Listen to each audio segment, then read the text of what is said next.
Hey everyone, welcome back to the stream.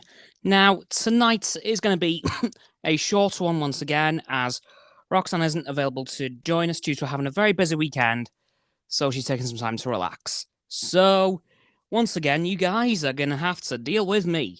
Now, as per always with these streams, I will start off actually with a little disclaimer before I start. There is a possibility that my power will go out during the stream, so if that happens, apologies, I'll get it back up and running as soon as possible, but it is possible because I did have one mere minutes before I'm starting the stream right now. So, I will try and get through this as quickly as possible, so I'm going to expect this one to be about half an hour. So, just want to get that out of the way first. Now, onto the motorsports section, because that is a section I always start these streams off with, and today's Formula One race is actually going to be in Dallas, Texas, in the Circuit of the Americas in the USA. So we finally returned to America after 2 years.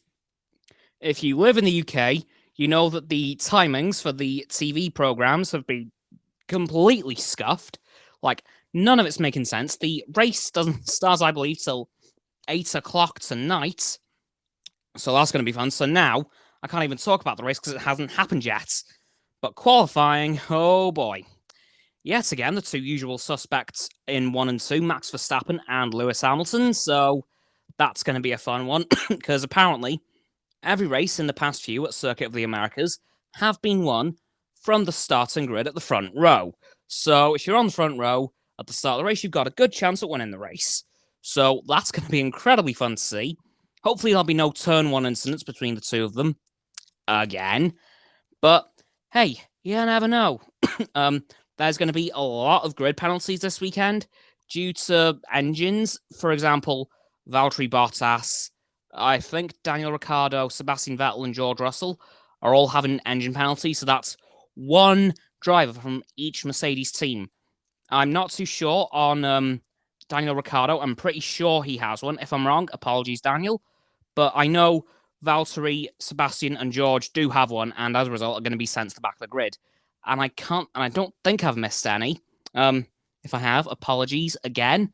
But yeah, it looks to be a very exciting race tonight. Honestly, can't wait. It's, as I said, it's the first time in 2 years that we've been to Circuit of the Americas thanks to the coronavirus. So it's going to be pretty good. Of course, Max Verstappen is currently leading the championship by a mere 6 points. So Lewis has got some work to do tonight. Hopefully he can win this race and get his lead extended a little bit further on. And of course, this is probably going to go into the last race. Now, on to NASCAR. Today, at 8 o'clock, the same time as the Formula One race, the Hollywood Casino 400 will be beginning at Kansas Speedway. Why they've called it the Hollywood race, I don't know, because Kansas is nowhere near Hollywood. But I digress. I believe this is the final race before the Championship 4 is decided, so good luck to all 5 drivers currently in contention for that all-important 4th spot, and of course the other 3, but only 1 driver will not make it through tonight, and that's going to be a tough one for them. But yeah, this is one of the final 4 races. I'm just going to... Well, the 5th to last race, so there's 5 after this one, and I'm pretty sure that once we finish this one, it's down to the Championship 4, but best of luck to all 5 drivers involved. Thankfully, Chase Elliott is still in the fight, but he is one of the ones at risk, so fingers crossed he gets through. If not, all bets of mine will be going straight onto Kyle Larson, because, oh my god, he's been on fire this year. My goodness. So yeah, good luck to Lewis Hamilton in the race tonight. Good luck to Chase Elliott and all the other 4 drivers in the championship battle for the NASCAR Cup Series. And now I'm going to do something rather unusual for me. I'm going to talk about football. As currently, as this stream is being recorded, there is a football match going on between Liverpool and Man United, the biggest cup game in the world. It is literally the most watched football game on the planet. So, best of luck to both teams. Although I've got to say, I really hope Liverpool wins, because I am a Liverpool lad. Like, I'm sorry, old Man United fans. I'm a Liverpool kid. Yeah. So hopefully Liverpool is able to pull it out of the bag. At the moment, they are leading 5-0, so I'd say they have a pretty good chance of winning this game. Like, something disastrously would have to happen for them to lose now. So hopefully, by the end of this game, Liverpool will have won, and that game can be over for a little bit longer because, of course, it happens a couple of times a year, and, well, this is the big one. As I said, it's the most watched game on the planet. Now, for some other football news, I've just heard, before recording this stream, that Ryan Reynolds and Rob McElhenney are due to make their first appearance at a Wrexham game next weekend. I don't know if that report is true, but it is now heavily rumoured that next weekend, Ryan Reynolds and Rob McElhenney will make their first in-person appearance at the game. And if that is true, oh my good lord, that is going to be exciting as all hell. Also, this is episode 25 of the AstoundCast. Like, wow. I honestly can't believe that. I'm genuinely amazed. So yeah, thanks everyone for sticking around with me this far. Hopefully you continue to do so. And yeah, thank you all so much for helping me to do 25 episodes of this podcast. And here's the next 25. And the rest. Just gonna set the title. Okay, let me do a hashtag. Boom. And so yeah, thanks everyone for joining me for these first 25 podcasts. You're all brilliant. Can't wait to see what the next ones hold. At some point soon, I do hope to resume the 1 hour ones that I usually do. So hopefully next week's episode 26 will be the one. Also, next week's will be Halloween. So just a little bit of a fact for you guys. So yeah, just wanted to put that one out there.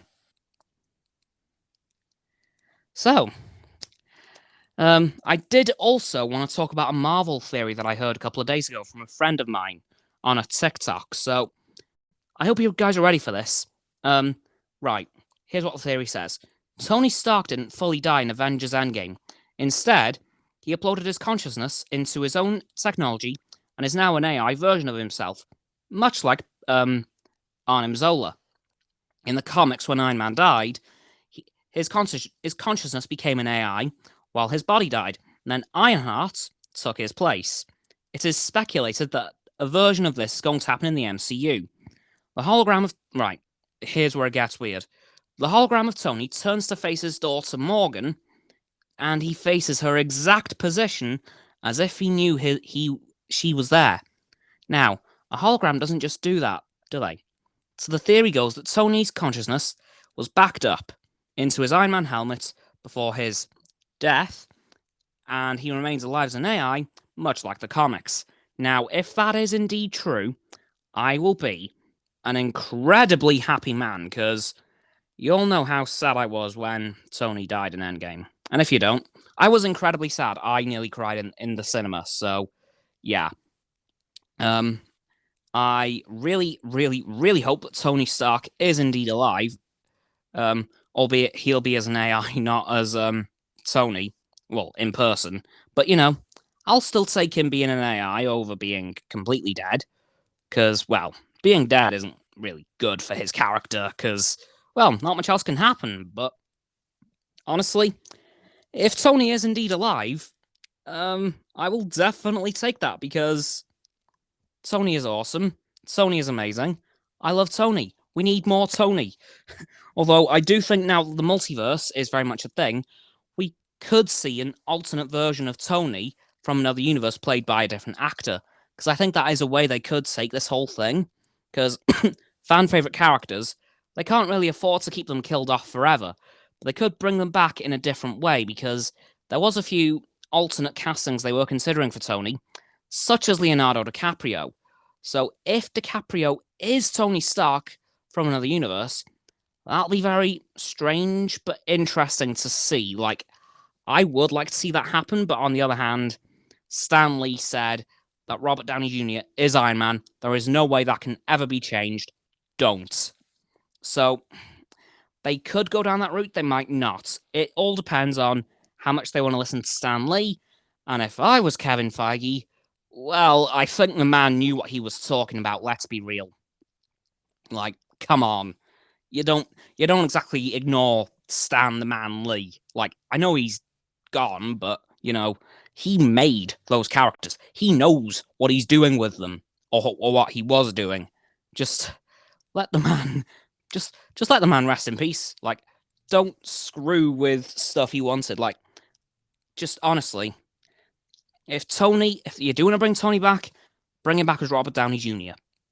Please. Like, even if it's just as a cameo role in a future film, like, I'm not too bothered. Just, if you are going to bring him back, make sure it's Robert Downey Jr., but some other castings would be interesting to see. I would just go on the basis of, would Stan Lee have approved it?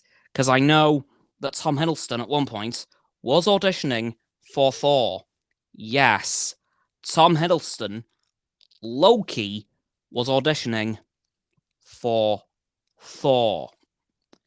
I'm just going to let that sink in for a few seconds.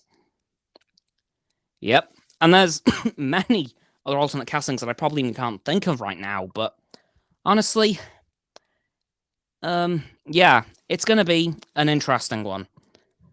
Because I know, again, these characters, as I said, are fan favorites. Marvel can't afford to keep them dead forever, so they will have to bring them back at some point in the near future. I just hope they do it right, because the worst thing they could do is go against Stan Lee's wishes. Like, that would just be the worst thing they could pull off, because honestly, we all love Stan Lee. We all want his wishes to be respected, even in his death. Hopefully, though, they won't do anything too crazy. Of course, we are now mere weeks away from the release of Spider-Man No Way Home on the 17th of December. I, for one, cannot wait, by the way. The Eternals seems to be doing pretty well in its first week at the box office. They've even thrown in a Superman reference. So that now means that Superman exists in the MCU. Whether that means as actually Superman himself or the character remains to be seen, but I'm probably going to guess it's the character of Superman. Like, if Superman himself exists, oh my good lord. That'll be really, really confusing, but I'm going to say it's the character. But if it... Could you imagine after all this that it was actually Superman? I would explode. Like, I would not be able to cope with that. And I don't know who else would be able to. Of course, as well, in a week or two, we have Disney Plus Day, in which Disney Plus is going to be releasing a ton of new stuff on the streaming service, including Shang-Chi, Legend of the Ten Rings. So it's going to be a very short turnaround from cinemas to Disney Plus, especially when compared to Black Widow. So I honestly can't wait to watch Shang-Chi. I've heard a lot of good stuff about it. I'm also still really needing to watch Venom, Let There Be Carnage. So I will watch that eventually. Just not yet. I don't know when, but I will. But, of course, The Eternals seems to be doing pretty good. Hopefully it will continue to do just as well. And then, of course, once Eternals is out of the cinemas and on Disney+, Spider-Man will be replacing it. And that is the point where the world will explode, because we have had some new images released this week from the film, including Doc Ock chasing Spider-Man through that bridge that he's on in the trailer. Pardon me, in the trailer. So that's going to be very interesting to look at. Like, I want to see how that goes. And again, we still don't know who the sixth member of the Sinister Six will be. There is now a hell of a lot of evidence pointing towards a Venom. I'm not saying which, because I still don't know, by the way. And it could be the Vulture, because as I mentioned last week, the Sinister Six is generally the five that we already know, so Green Goblin, Sandman, Doc Ock, Electro, and the Lizard, and the sixth member is very much interchangeable between Venom and the Vulture. So we're kind of in that little catch-22 situation again. So it could be one of the two, no idea which, but no matter which they do, I'll be very happy to see it because part of me wants to see the Vulture back because then that would mean every Spider-Man has every single Spider-Man that we're going to see in this film will have a villain that they know. But on the other hand, Venom. Venom is Venom. We all love Venom. We need more Venom. Please, Kevin Feige, give us more Venom. And at this point, I'm kind of getting to the point where I'm not too bothered which Venom version it is. I'm hoping for Tom Hardy. Like, I'm really hoping and really praying for Tom Hardy. If it is, I will definitely cry. Yes, you heard me there. I will cry. So honestly, I just can't wait for this film now because let's face it, Tobey Maguire and Andrew Garfield are more or less confirmed. Like, I'm honestly going to be more shocked if they aren't in it at this point. Honestly, but there is a lot of rumors as well that Spider-Man could die in this film because Tom Holland said very recently that this is kind of the end of a saga. So I'm wondering, could we see one of the Spider-Men die? Because, well, the end of a saga might not necessarily mean Tom Holland's. It could mean the end of Tobey Maguire or Andrew Garfield's Spider-Man. I'm hoping it isn't, but it could also mean Happy Hogan because he's like the last piece of the Iron Man saga that we have left, except for Pepper, because honestly, I think Pepper's very safe for a while. If she isn't, I'll be very surprised. But I think the most likely person to die in this film is poor old Happy Hogan.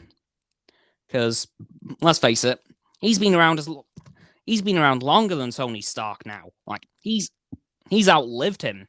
So, hate to say it, but I think poor Happy Hogan's days are well and truly numbered. And if that is the case, well, it'll just be like Avengers Endgame all over again. It'll be a massive tear fest. I will definitely be joining in on the tear fest because I love Happy Hogan. I love Jon Favreau. Let's face it, without Jon Favreau, we would not have the MCU at all. Like, I'm not even going to say as we know it. Like, we wouldn't have it, full stop. Like, Iron Man would never be made, and as a result, none of the others would be. So, literally, if it wasn't for Jon Favreau, we wouldn't have this massive, massive franchise of films that we've all loved for the past 13 years. So, big thanks to Jon Favreau if this is your swan song in the MCU. I really hope it isn't, but I don't know. Or they could completely surprise us and kill no one. Now, that would be a twist. Like, just imagine, after all these months of speculation, who's going to die in No Way Home? Who's dying? Who's going to die? Who's going to kick the bucket? Nobody. Now, that is what I call a twist. Honestly, I'd be surprised, but very relieved that no one dies during that film. Because, again, with it being the end of the Spider-Man trilogy that we know of, it's kind of we can make good assumptions that somebody could die, and again, signs are pointing towards Happy or Tobey Maguire. I will not be very happy if it is Tobey Maguire. I will actually be devastated because I totally want to see at the end of the film Tobey Maguire will return in Spider-Man 4 and Andrew Garfield will return in Amazing Spider-Man 3. Like, if I see those words, I will be probably one of the happiest men who has ever lived. Because as much as I need more Venom, I absolutely need more Spider-Man. And Spider-Men, for that matter. And Spider-People. Like, the Spider-Verse is definitely an avenue they can now discover in the MCU with the opening of the multiverse. Like, Peter could find out a way to access the Spider-Verse and interact with all the characters that we met in Spider-Man Into the Spider-Verse and many others, like Noir Spider-Man, Miles Morales, Peter B. Parker, although I think that he's going to do that anyway, because I'm still thinking that Peter B. Parker is Tobey Maguire. Again, he referenced too much of Tobey Maguire's stuff for it to not be him.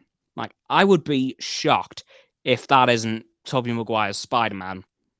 And I'm sure I'm not alone in that line of thought, because, again, he referenced so much Tobey Maguire. I think everyone, as soon as they saw Peter B. Parker, said, "Yeah, that's Tobey, easy." And all I need for confirmation is for Tobey Maguire in No Way Home to show up in a pair of grey jogging pants, jogging bottoms. If he does, I will probably cry laughing and just breathe a sigh of relief knowing that after all these years that we were all right. But yeah, honestly, Spider-Man No Way Home could open up some potentially very interesting avenues. In fact, Doctor Strange could temporarily show Peter the Spider-Verse. We could end up seeing several different Spider universes. Now, that'd be cool. One of my favorites is Noir and 2099, who is apparently going to appear in Into the Spider-Verse 2, along with the PS4 Spider-Man. If those two show up, I'll be very happy indeed because, well, I'll admit I haven't finished the PS4 game, but I love it, and Spider-Man 2099 is possibly one of the most iconic versions of Spider-Man of all time. And yeah, I honestly can't wait to see where the whole No Way Home thing takes us and what Spider-Man multiverses we could see. But speaking of the multiverse, of course, earlier on this week, I believe on Tuesday, I think, every Marvel film after No Way Home got pushed back by one release slot. So the February-March, I think, time for Multiverse of Madness has now been pushed back to June, and every subsequent film has been pushed back one release date. So we're now getting Multiverse of Madness in June, and then everything will continue on as it should have, just one film later. So that's a bit of bad news from the MCU this week, and I'm kind of gutted about that. Oh, we have a voice message. Tell me you love me. Tell me you love me. Please. Okay. But yeah, honestly, I was very annoyed about the whole pushing back of the films. And, well, I kind of understand it because, again, COVID is still very much a big thing in terms of, the production of films and stuff, which hopefully Transformers Rise of the Beast will be able to do very soon. And yeah. So yeah, any film that you were expecting to come out in the MCU has now been pushed back by one film. So whatever film you were expecting to come out, the film before it will be coming out on that date instead. I hope that makes sense because it barely makes sense to me.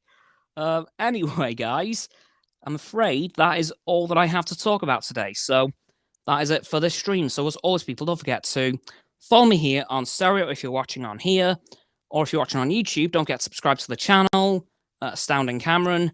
Don't forget as well to follow me on Facebook, Twitter, Instagram, and TikTok.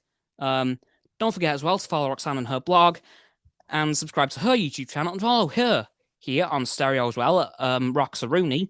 You will find her in my profile, and she'll be following me, and I'll be following her. So, want to give her a follow? Go follow her on there. And I'm afraid that'll have to do it for this stream. So, with that, I will see you all tomorrow with another video on YouTube, and I will see you all next week for episode 26 of the AstoundCast. Goodbye.